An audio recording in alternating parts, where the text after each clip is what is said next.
할렐루야. 여러분들 한 분 한 분을 축복합니다. 우리 옆에 계신 분들과 인사 나누겠습니다. 잘 오셨습니다. 축복합니다. 사랑하고 축복합니다. 반갑습니다. 자, 여러분 한 주간 평안하셨습니까? 예, 다 평안하시죠? 예, 살아 계십니까? 자, 여러분들 하루하루 살아가는 것이 정말로 기적입니다. 여러분들에게 하나님이 언제나 함께하여 주셔서 힘과 능력을 날마다 구해 주실 것을 믿습니다. 늘 기도하십시오.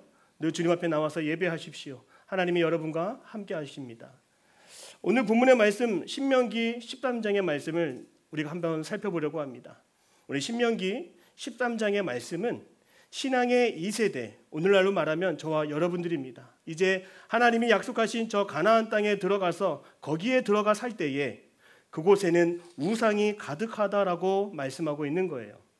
여러분, 주님께서 더 좋은 거처를 마련해 놓으시고 우상들이 없고 정말 믿음 생활하기 좋은 거처를 준비해 주시면 얼마나 좋을까요? 주님 그렇게 하지 않습니다. 왜냐하면 믿음이 있는 사람은 어디를 가든지 한결같은 믿음으로 살아갈 수 있기 때문인 것이죠. 저와 여러분은 한결같은 믿음을 가진 줄로 믿습니다. 특별히 오늘 본문의 말씀 신명기 13장의 말씀, 특별히 성경을 가지고 계신 분들은 5절 말씀 한번 보십시오. 여러분 5절에 뭐라고 나와 있냐면, 또 이 본문의 말씀을 전체적으로 보면 우상을 섬기는 자는 다 죽여버려라 이렇게 얘기하는 거예요. 가족이든지 친구든지 친척이든지 다 진멸하라라고 말하고 있습니다. 여러분, 우리가 성경을 읽을 때 때로는 내 몸과 마음 속에 이것이 맞나 싶을 정도로 해석이 안 되는 구절들이 나와 있습니다. 특별히 신명기 13장의 말씀이 그렇습니다. 우상을 믿는다고 해서 어떻게 죽입니까? 하나님을 믿지 않는다고 해서 어떻게 우리가 칼을 댑니까? 만약에 이대로 우리가 살아야 된다면 저와 여러분들은 다 교도소에 가 있어야 돼요. 교도소에서 이렇게 감옥에서 우리는 예배를 드릴 수밖에 없다는 것이죠. 그러나 우리는 성경이 말하고 있는 영적인 의미를 우리는 해석해낼 수 있어야 됩니다. 특별히 오늘 읽었던 신명기 13장 3절의 말씀을 통해서 여러분, 오늘 하나님이 주시는, 여러분에게 주시는 영적인 의미를 다시 한번 상고해 보기를 원해요. 3절의 말씀을 보면 제가 읽겠습니다.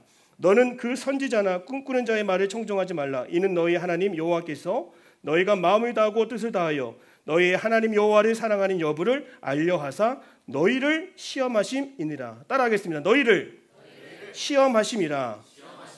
여러분을 그대로 가나안 땅에 옮겨놓고 하나님 뭐 하겠다는 거예요? 여러분을 시험하겠다라고 하는 거예요. 끝까지 우리가 하나님을 믿는지 하나님을 찬양하는지를 보겠다고 하는 것입니다.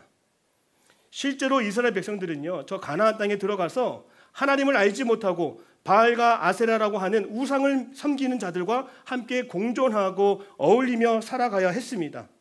그런 상황 속에서 뭘 지켜야 돼요? 신앙을 지켜야 한다는 것입니다.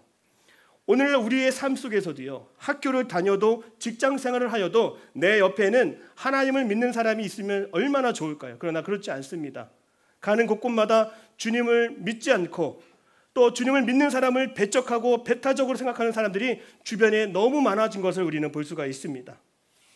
우리는 다양한 신념과 가치관을 가진 사람들과 지금 공존하고 있다는 거예요. 그것은 가나안 땅에 들어가서도 마찬가지입니다. 그래서 그 우리의 신앙을 어떠한 상황 속에서도 견고하게 하기 위해서는 나와 공동체의 신앙을 지키기 위해 경계를 세워야 한다는 거예요. 따라하겠습니다. 경계를 세워야 합니다. 여러분, 머릿속으로 한번 상상해 봤으면 좋겠습니다. 여러분, 아주 커다란 정원이 있습니다. 계절마다 피어오르는 꽃이 있습니다. 커다란 나무도 있습니다. 거기에 새도 있고 또 동물도 같이 있습니다. 그 정원에 뭐가 있어야 될까요? 바로 울타리가 있어야 되는 것이죠. 만약에 울타리가 없고 경계가 없다면 그 정원은 하루아침에 사라질 수 있다는 것입니다. 우리가 자동차를 타고 도로를 지나갈 때 여러분, 도로에는 뭐가 그려져 있죠? 경계선이 그어져 있습니다. 차선과 차선을 명확하게 구분하는 그 경계선 위에서 내가 달려가고 다닐 때에 우리는 안전을 보장받을 수가 있는 것이죠. 나를 보여주시는 그 경계선 안에서 우리는 살아갈 수 있다는 것입니다. 남과 북이 대치되고 있는 오늘날 우리들의 상황 속에서 우리는 북방 한계선이라고 하는 것을 알 수 있습니다. 해상을 지키고 있는 해상의 수역을 가리키는 그 한계선을 우리는 그어놓고 살아갑니다. 여러분, 그 경계선을 넘어서거나 북에서 우리의 경계선을 침범하면 어떻게 되는 것이죠? 전쟁이 일어나는 것입니다. 마찬가지로 우리가 신앙생활 할 때에도 우리가 경계선을 그어놓고 그 경계선을 지키지 못하면 동일하게 전쟁이 일어나는 것이죠. 바로 그것이 영적인 전쟁이라고 말할 수가 있습니다. 경계선이 없다면 우리는 쉽게 신앙을 잃어버릴 수가 있습니다. 경계를 세우지 않으면 우리는 자꾸만 믿음 없는 사람처럼 행동하게 되어버리고 있습니다. 성경에 보면 주님께서 구약 이스라엘 백성들을 왜 홍해 바다를 건너게 하셨을까? 왜 하필이면 또 요단강을 지나게 하셨을까? 여러분 생각해 보십시오.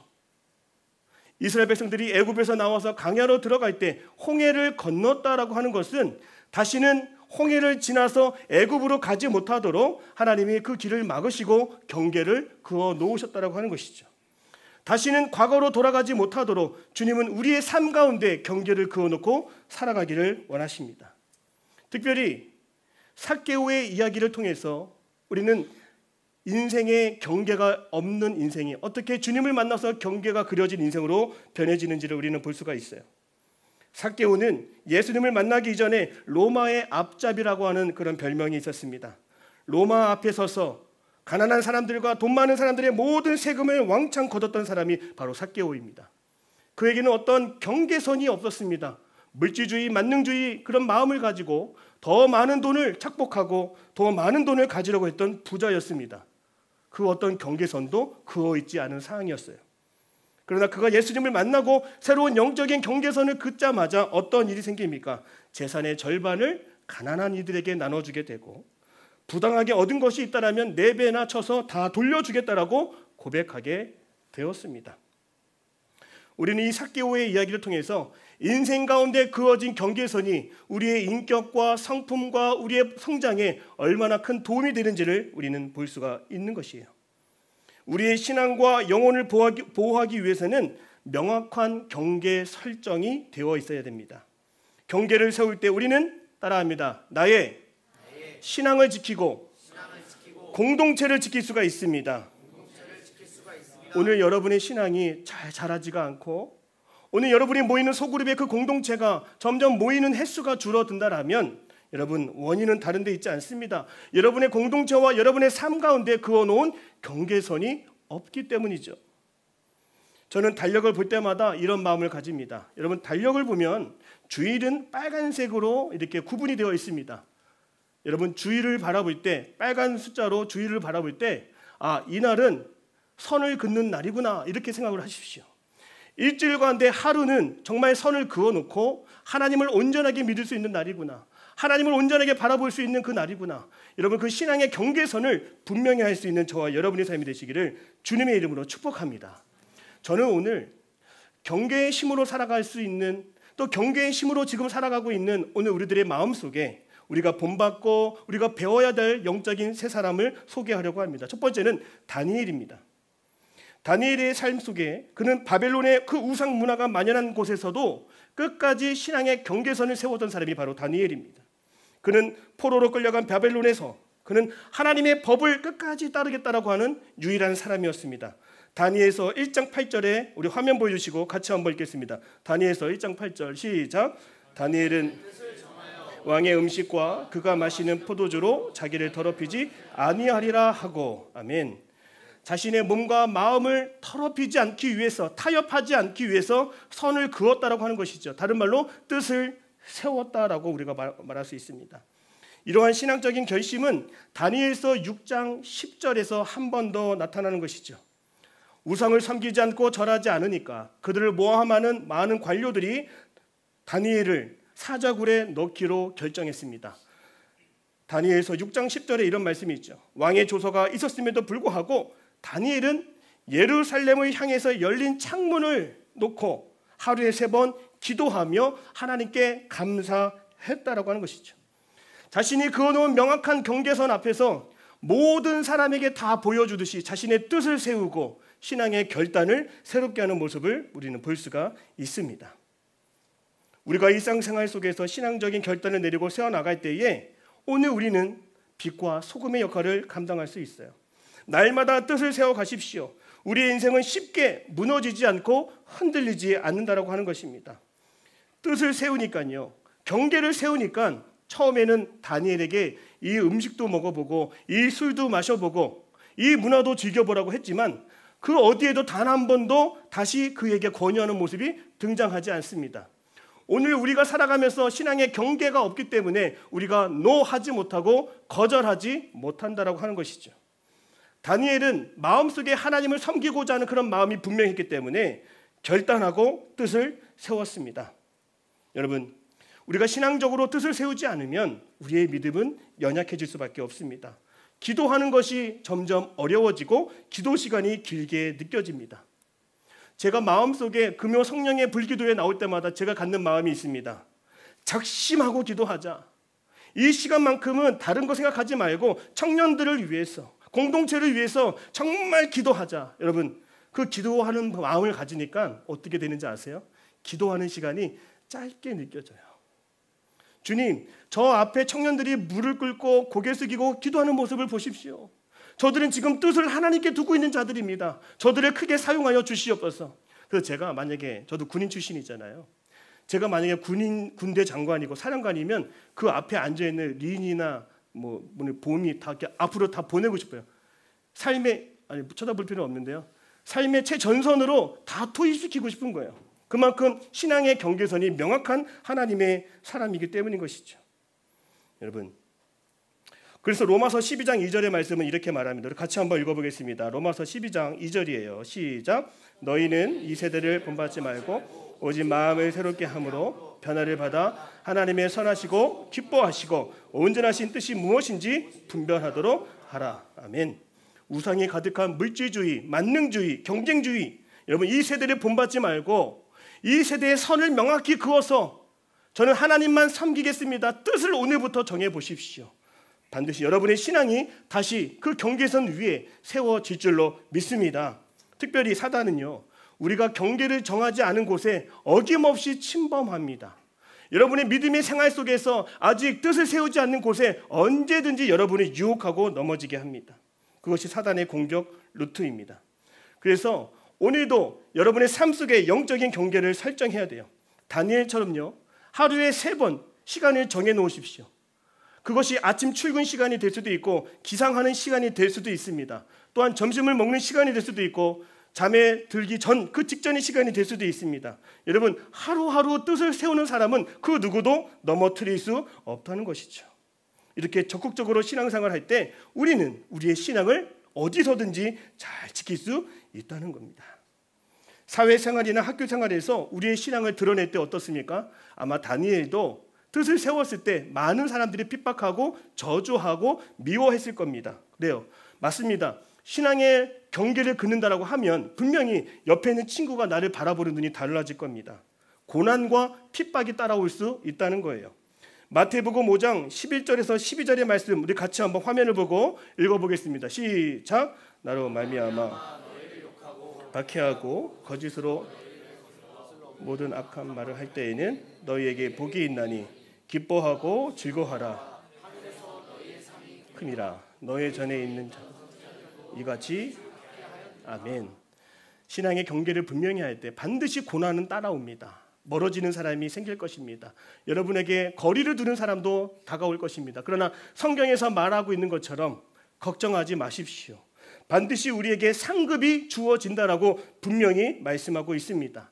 예수님도 십자가에서 박해와 고난을 당하셨습니다. 그러나 그 뜻을 굽히지 않고 십자가에서 최후 승리를 얻을 때 그는 최후의 승리의 면류관을 주님은 얻을 수 있었다라고 하는 것입니다. 끝까지 신앙을 포기하지 않고 경계선을 그을 수 있기를 바랍니다. 특별히 저는 오늘 여러분들에게 이렇게 도전하고 싶습니다. 따라하겠습니다. 식사 시간만이라도 기도를 제대로 하자. 여러분 솔직히 학교 급식, 학교 식당에서, 주변 식당에서, 회사 하지 직원들의 식사할 때 어떻게 식사합니까? 기도하고 드십니까? 그냥 고개 숙이고 아멘 이렇게 하고 아멘 하고 신발끈 묶는 척하면서 아멘 하고 고개 잠깐 숙이면서 손 어깨 올리면서 이렇게 쓰다듬으면서 아멘 하고 혹시 그렇게 드십니까?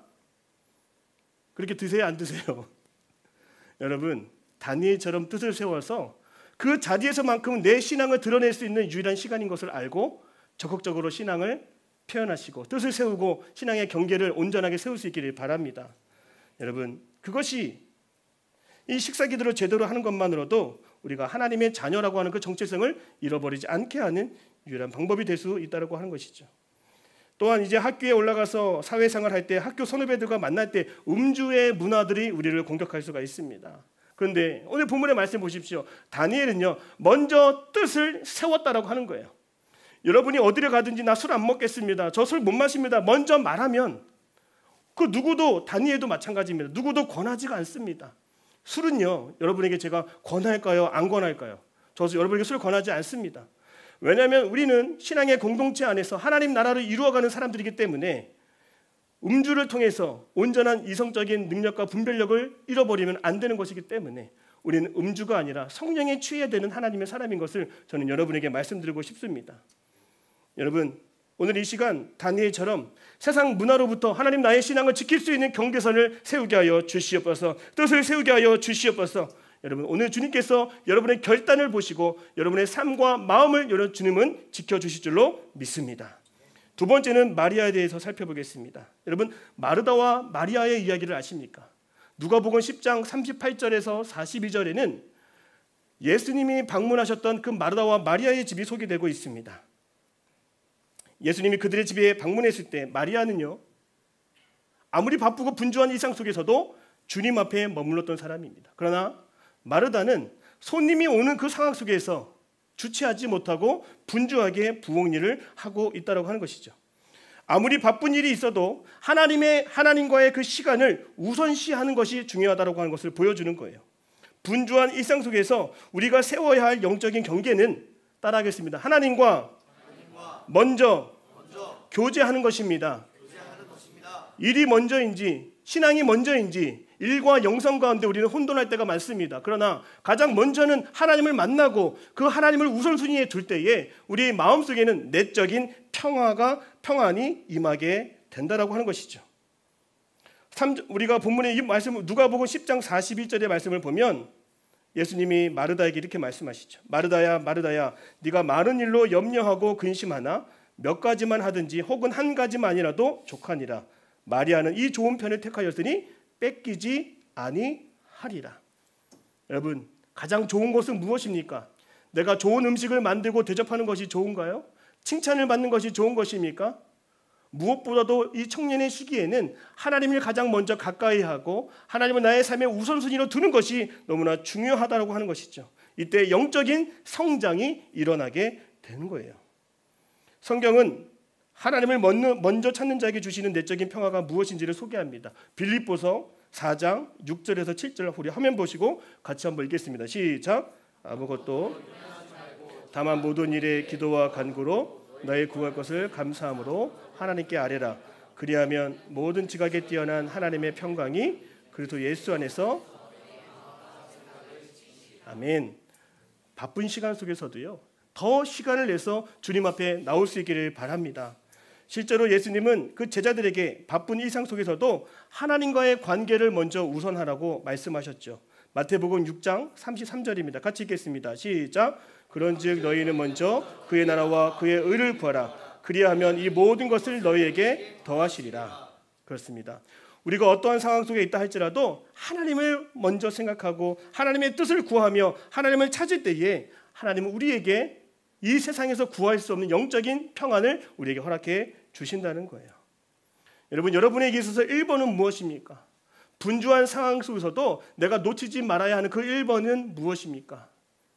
어떠한 상황 속에 있든지 우리가 하나님의 말씀을 듣는 것을 1번으로 삼을 수 있기를 주님의 이름으로 축복합니다. 수요일만 되면은 오늘 이 자리에 불을 끄고 우리가 10명에서 15명 친구들이 이 자리에서 기도를 합니다. 피곤하죠? 지쳐있죠? 일주일의 중간쯤에는 그 수요일 날 청년들이 여기 앉아 있는 거예요. 여러분, 믿겨지십니까? 얼마나 지쳐 보이는지 몰라요. 그러나 그들에게만큼은 그 시간이 하나님을 만나는 시간이고 하나님과의 관계를 새롭게 설정할 수 있는 시간이라고 하는 것이죠. 우리가 일을 할 때에도 기도를 먼저 하면 어떤 일이 벌어질까요? 여러분, 우리는 보통 일하고 지치면서 기도하죠. 그러나 그것이 아니에요. 우리가 일하기 전에 먼저 기도할 때 하나님은 이 일을 왜 해야 되는지, 이 일을 통해서 하나님이 원하시는 것이 무엇인지, 하나님 우리에게 영적인 유익을 먼저 보여주시고 알려주시기를 원한다는 것입니다. 여러분 먼저 기도할 수 있고 주님과 함께할 수 있는 시간을 얻을 수 있기를 주님의 이름으로 축복합니다. 금요일 날 여러분 성령 기도회에 나오시죠. 정말로 20명 가까운 친구들이 나오는데요. 정말로 성령으로 충만하여 그 시간을 보내는 그 시간, 저는 볼 때마다 너무나 감동입니다. 여러분 그렇게 기도할 때 마음속에 힘들고 어려운 일이 있다 하여도 하나님이 우리에게 평안을 주시는 것 아니겠습니까? 가장 바쁜 시간에도 여러분 기도할 수 있는 시간을 준비하십시오.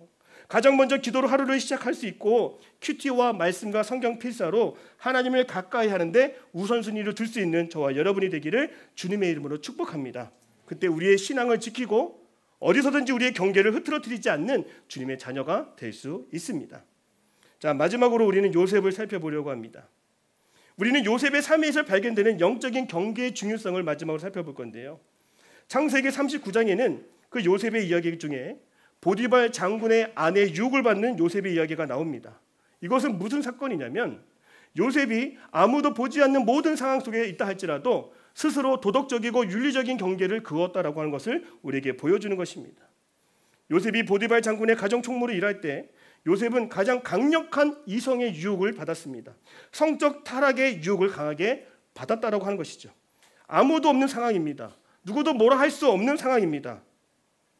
그 시간에 보디발의 아내는 요셉을 유혹하며 함께 시간을 보내자고 손을 내밀고 동침하자 하룻밤을 보내자라고 분명히 말했습니다. 그때 요셉이 어떻게 반응했을까요? 창세기 39장 9절의 말씀입니다. 우리 같이 이 말씀을 한번 읽겠습니다. 시작. 이 집에는 큰 이가 없으며 주인이 아무것도 내게 금하지 아니하였어도 금한 것은 당신뿐이니 당신은 그의 아내임이라. 그런즉 내가 어찌 이 큰 악을 행하여 하나님께 죄를 지으리까. 아멘.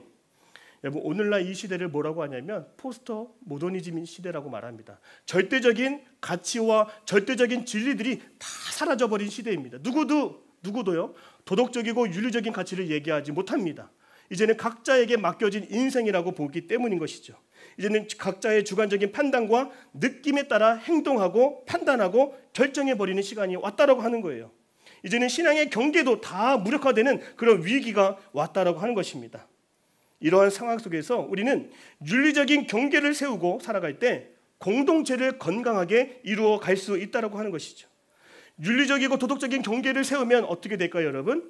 따라합니다. 다른 사람을 존중하게 됩니다. 이해하게 됩니다. 그것이 온전한 하나님의 나라를 이루어가는 성도의 자세라고 할 수 있는 것이죠. 지금도 사단 마귀 원수는 우리를 도덕적으로 윤리적인 그 경계를 넘어서도록 우리를 유혹하고 있습니다. 요한 1서 2장 16절이 그렇게 말하고 있는 거예요. 우리 화면 보실까요? 요한 1서 2장 16절입니다. 제가 읽겠습니다. 세상에 있는 모든 것이 육신의 정욕과 안목의 정욕과 이생의 자랑이니 다 아버지께로부터 온 것이 아니요 세상으로부터 온 것이라. 여러분 이런 유혹을 감당할 수 있겠습니까? 이런 유혹을 여러분들이 이겨낼 수 있겠습니까? 경계선을 그을 수 있는 은혜가 있기를 바랍니다. 그러면 어떻게 요셉은 그 경계선을 그으면서 살아왔던 것일까요? 바로 그것은 하나님이 그와 함께 하셨기 때문인 것이죠. 어떻게 하면 우리도 윤리적인 경계를 그어가면서 살아갈 수 있겠습니까? 바로 우리 마음속에 주님이 함께 하시면 우리가 하지 말아야 하는 것들이 분명해지고 우리가 넘어서면 안 되는 것들이 우리의 마음속에도 우리가 생각하며 분별하고 판단할 수 있게 된다는 것입니다. 갈라디아서 5장 16절의 말씀 같이 띄워주시겠어요? 같이 읽겠습니다. 시작. 내가 이르노니 따라 행하라. 그리하면 육체의 욕심을 아멘. 성령의 도우심을 받을 때 우리는 도덕적이고 윤리적인 경계를 그으며 살아갈 수 있다고 하는 거예요. 제가 군대에서 장교로 경험했던 도전 중에 하나는 장병들 한 명 한 명을 휴가를 보낼 때 제 마음은 쪼그라들고 긴장할 수밖에 없었습니다. 왜냐하면 20대 초반의 젊은 나이 아니겠습니까? 술집도 많고요. 그리고 휴가집을 끊고 나가면 정말 집으로 가는 것인지 아니면 동기들까지 어디로 가는 것인지 알 수가 없습니다. 그래서 제가 정욕으로 가득 찬, 욕심으로 가득 찬 그런 유혹에 쉽게 넘어질 수 있는 청년들에게 제가 이렇게 얘기했습니다. 혀끝을 조심해라. 발끝을 조심해라. 손끝을 조심해라. 세 가지의 끝을 조심하라고 했어요. 이것은 단순히 물리적인 행동에 조심하라고 하는 것이 아니라 영적인 세계에서 그만큼 우리가 실수할 수 있고 연약하여 넘어질 수 있기 때문에 제가 강조한 것이죠. 말 한번 잘못해서 시비가 붙고요. 가지 말아야 할 곳을 가게 되어서 싸움이 붙기도 하고 불미스러운 일이 생기기도 한다는 것이죠. 사랑하는 청년 여러분, 우리 혼자의 힘으로는 이 세상의 유혹을 완전히 우리가 통제할 수가 없습니다. 그래서 우리에게는 성령의 도우심이 우리에게는 필요한 줄로 믿습니다. 우리의 몸과 마음을 주님은 다스려 주시고요, 영적으로 건강한 삶을 살아갈 수 있도록 우리를 인도해 주십니다. 날마다 성령께서 영적인 경계를 견고하게 우리에게 세워 주실 것이고 그 경계를 지킬 수 있도록 우리에게 힘과 능력을 더하여 주실 것입니다. 그때 우리는 나의 신앙을 지키고 우리 공동체를 안전하게 다 지킬 수 있게 되는 것입니다. 자, 여러분, 이러한 영적 전쟁이 일어나는 이 삶의 한복판에서 오늘 경계를 잘 세워서 믿음으로 승리할 수 있는 저와 여러분들이 다 되시기를 주님의 이름으로 축복합니다.